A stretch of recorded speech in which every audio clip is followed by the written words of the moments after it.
Mount Makiling and geothermal plant ng ating pinuntahan mga kababayan. Ito pong muli si Skywalk TV at ipinapakita ko sa inyo itong lugar po dito sa may Laguna and Batangas. Yan po yung bundok at ito naman po ang geothermal plant mga kababayan. At nag-start po muna ako dito sa may EDSA. Yan, sa common station ako dumaan. At dire-diretso yan. Ayan, ito na po yung subway sa left side natin. At dito na tayo sa may Ortigas, dinaanan natin. At Guadalupe, going to Makati. At dumaan ako sa may C5 mga kababayan, dito sa BGC. Dito na tayo mismo sa may Santa Rosa, Laguna mga kababayan, itong SM. At eto, Los Baños, Laguna na tayo mga kababayan. At tuloy-tuloy lang. At nandito na po tayo sa may IBP Road mga kababayan. Nandito na po tayo sa may Laguna. Eto, kinuha na natin ng magandang view mga kababayan. At isinerch ko lang yung geothermal plant. Kaya dito po ako idinaan ng Waze. Pinakita ko na po sa inyo yung pinakakabuang view dito. Etong left side, ito yung ginagawa po dito yung North and South Commuters Railway. Yan. Bali tinatanggal na po nila dito sa left side natin yung mga relays ng tren. Pakita na po natin yung kabuang view po dito mga kababayan. Ayan, nakikita sa right side, yan po mismo yung bundok na ating pinuntahan. Okay naman po yung kalsada nila dito, maganda at ang ganda ng tanawin at sariwa yung hangin mga kababayan. Salamat sa mga nag-like, nag-share at nag-follow kay Skywalk TV. At tuloy-tuloy ang ating pagpabalita sa iba't ibang lugar. Etong Makiling Banahaw Geothermal Plant na ating pinuntahan, na ating papakita. Ayan po, nakita po ninyo. Tinatanggal na po nila dito mismo yung mga bakal sa may release ng tren. Ayan, sunod na rin po natin sa inaharap. I-update yan ang North and South Commuters Railway mula Tutuban hanggang dito sa may Laguna. Bagamat hindi pa po kasi nila nasisimulan na talagang totally paggagawa ng mga, ito po yung mga bahay na nakatira dito.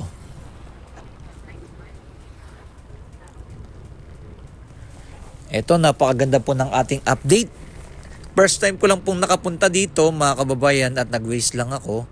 Nakikita ko ang ganda ng pinaka-view dito. Puro puno. Kasi ito po kasi mismo yung paanan mismo ng bundok Makiling na ating dinaanan. Ang ganda ng view. Ang daming mga puno dito. Ito isa sa mga hanap buhay nila, yung mga pagtatanim dito ng mga puno ng saging, papaya, yan, kamote, kamoting kahoy, mangga, ayan, dami oh. Kitang-kita nyo po sa ating ground shot natin. At yan, dito na tayo dumaan mismo sa may pinaka-arko ng barangay Tranca. Yan. Dito may mga lubak-lubak lang na kalsada. Dito sa may barangay Tranca, ayan no. Di pa naayos ng DPWH. Pero sa bandang unahan, okay naman po. Yung pinaka-entrance lang dito ng barangay Tranca na ating dinaanan. Kitang-kita nyo naman yung pinaka-view. Yun, ang ganda. Oh. Dito, malinis yung kanilang kalsada at walang mga basura. At presko. Sariwa yung hangin. Ang ganda ng view. Kung kayo mapupunta dito mismo, no, sa may bundok Makiling, makikita nyo yung pinaka-view. Ayan, no? Tatatanaw na natin sa ating right side yung pinaka-bundok. At pinakita lang po natin kasi ang ganda kasi ng view dito. Puro puno talaga siya. At sa bandang unahan, meron tayong ipapakita. Ito po pala isa sa mga renewable energy nila dito na pinagkukunan ng kuryente. Etong geothermal plant.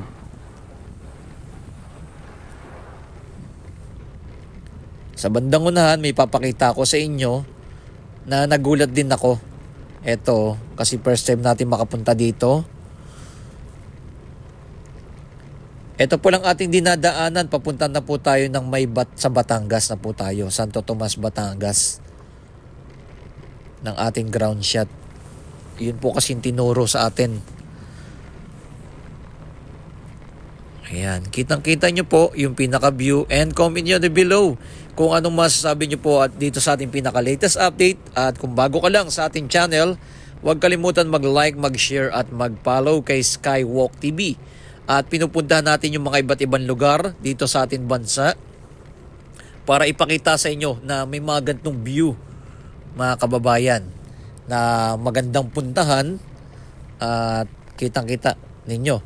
Dito po kasi sa Laguna, ang isa talaga ditong pinakamagandang puntahan, yung pinaka-hot spring nila. Yan. Dito. Yan, yung mga Barangay Pansol. Yan, isa sa mga magaganda. Napakaraming mga hot spring at sikat na sikat ang Barangay Pansol. Dahil napakaraming hot spring dyan. Ang ganda, maka-relax mismo.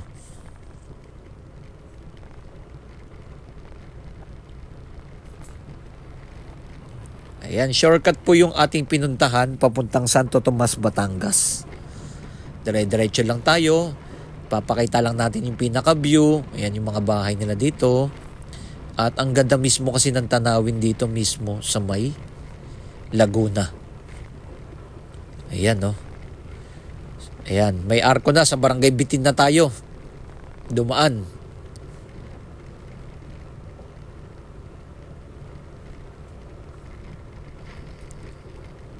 Ayan, dire-diretso lang tayo ng ating pinaka...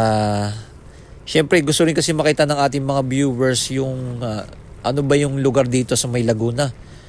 Pinakita na po natin yung pinaka-view. Ito po dito na maraming mga bundok dito sa may Laguna na akin nasaksihan. Mamaya ipapakita natin yung pinaka-drone shot naman natin. Ayan yung mga bahay nila. Ito talaga yung mga hanap buhay nila dito. Medyo malayo na po ito sa bayan. Yung aking pinuntahan. Ayan o, puro puno na dito. Sa lugar dito. Sa Barangay Bitin, Laguna. Ayan, kitang-kita po ninyo. Ang ganda na mismo ng tanawin, no? Sariwa yung hangin. Dito, ito yung pinakamaganda talaga puntahan, yung mga probinsya eh. Nakaka-relax. Alam nyo naman sa Manila, polluted na talaga. Mga ingay na sasakyan. At grabe na talaga, no? Kaya dito, fresh talaga at relax ka talaga. Ang ganda ng tanawin. Ito na po yung aking tinutukoy, no? Meron na pa siyang mga pipe na banda dito kasi nandito na po malapit yung geothermal plant. Kaya meron tayong nakitang mga pipe na dito. Yan, nagulat din ako na first time ko lang itong makita dito na ganito po pala karami, no? Yan, dugtong-dugtong po kasi ito. Etong mga pipe nila mismo doon sa may geothermal plant. Ayan. May mga sakyan na rin mga dumadaan dito. Ito na po ay going to Santo Tomas, Batangas. Parang ano po ito, bypass road. Going po tayo ng Batangas na. Ayan, kitang-kita nyo ang haba, no? Ipinakita ko po sa inyo itong mga pipe na to. Meron pa nga tatawid dyan mamaya eh. Pero mataas lang naman siya. Na nakita ninyo. Ayan. Mainit po kasi yung ano nito dito. Yung pinaka sa bundok. Kaya may mga hot spring dito sa may Mount Makiling. Hot spring talaga ang pinaka ano nila dito. Ayan, no? Kita ninyo mga kababayan. Napakahaba niyan. Dire-diretso yan. Yung mga pipe na yan. Napaikot. Kasi dito may planta na dito eh. Na pagpalipad tayo ng drone, pakita natin sa inyong banda. Ayan. Ito, yung tumawid na mismo yung ano, yung tubo. Ayan, oh. Ito, stainless naman yung mga tubo na nila dito. Ayan.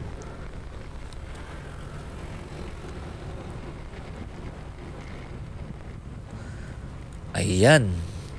Kita nyo yan mga kababayan. Napapalibutan yan, no? Ng mga malalaking tubo. Dito mismo. Ayan, salamat sa ating mga viewer subscriber. Ito, yung tumawid na siya mismo. Ayan, no. Mga stainless mismo yung kanilang mga tubo dito. Nagulat ako, first time ko lang makita ito eh. Kaya first time lang tayo nakapunta dito. Dito sa may Mount Makiling, sa may pinakapaanan na tayo. At ito yung Laguna at Batangas. Ayan, ito na po mismo sa ating right side. Ayan na po mismo yung kanilang planta oh. Yan, napakaraming mga malalaking tubo yan, no? Kita ninyo.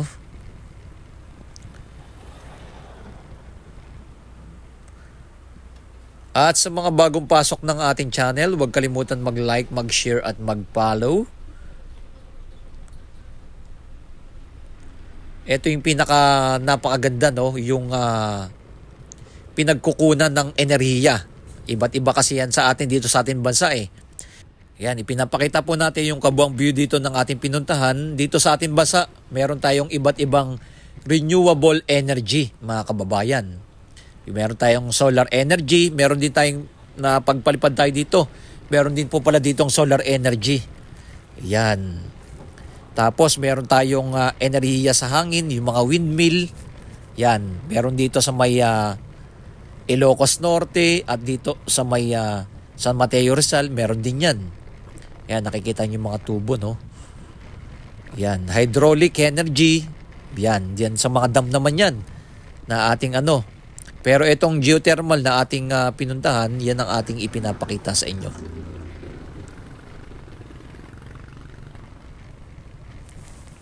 Yan, paano naman sila nakakakuha ng enerhiya dito sa geothermal?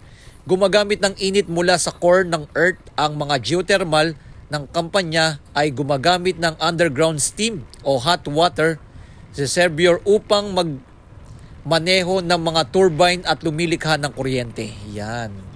Ganyan po pala ang kanilang ginagawa dito.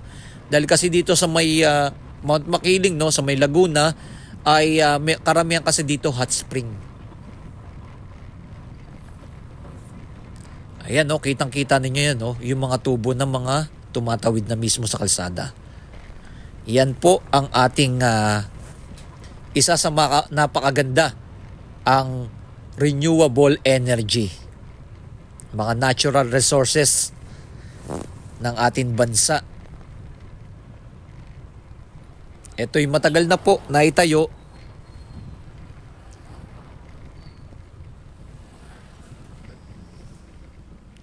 At dire-diretso po tayo niyan. Ito po, palabas na po yan mismo ng Laguna, mga kababayan. Dire-diretso. Pabatangas na po, Santo Tomas, Batangas. Yan.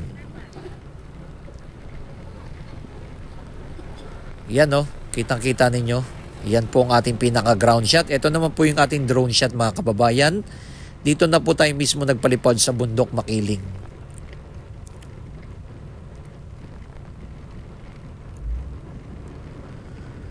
Ayan, kitang-kita ninyo yung bundok Makiling. Ito po pala ay hindi na po active, inactive na po itong Mount Makiling. Pero yung pinaka-ground niya ay meron nagbibigay pa rin po ng mga hot spring. At dito nga po nagtayo mismo etong geothermal plant. Ang bundok Makiling ay umaabot ng 3,585 feet ang taas. Ganyan po kataas yan.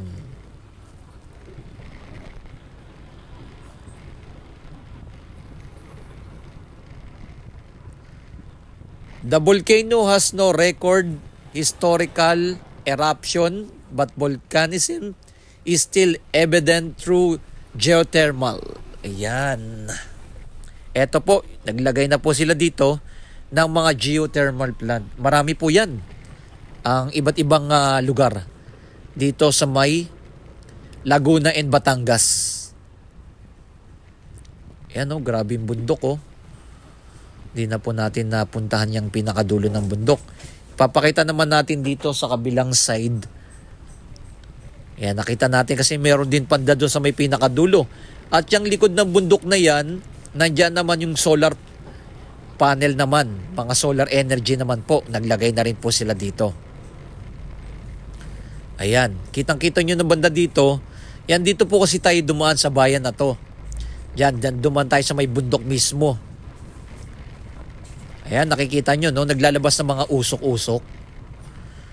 Yan, first time lang po natin nakapunta dito at napapakita natin sa inyo yung mga pagbabagong kaganapan dito sa ating bansa na meron po pala tayong mga ganito na hindi pa po nakikita, no? Na ngayon lang po natin napapakita ng ating drone shot. Yan. Shoutout sa lahat ng mga nakatira dito sa may Laguna and Batangas na ating ipinapakita sa inyo. Napakalaking tulong po sa kanila itong geothermal plant dito sa mga nakatira dito sa may Laguna and Batangas. Yan, isa sa mga pinagkukunan ng kuryente. Ayan, oh. Kita nyo yan, mga naglalabas ng mga usok. Mga natural na usok yan. Ayan, yung bandang dulo, kita nyo rin. At sa susunod na video natin, dito po pala dumaan etong T4. Update din po natin yan, mga kababayan, na papuntang Bicol na kalsada. Ayan.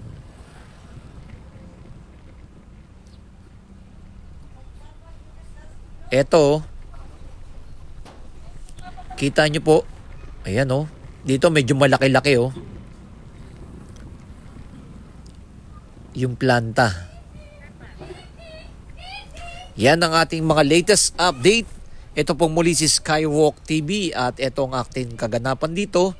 Huwag kalimutan mag-like, mag-share at mag-follow ng ating pinaka-latest update. And comment nyo na below kung ano masabi nyo po dito sa may Mount Makiling na ating pinuntahan at etong geothermal plant na napakarami po dito. Maraming salamat sa ating mga viewers, subscriber na lagi na sumusuporta sa atin. Yan ang ating mga latest update dito sa ating bansang Pilipinas na ating ipinapakita sa inyo. Grabe, no?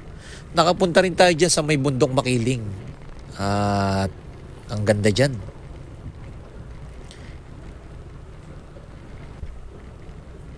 Yun, no?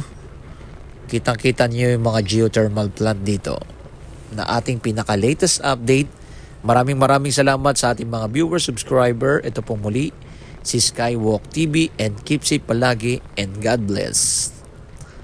Mabuhay ang ating bansang Pilipinas.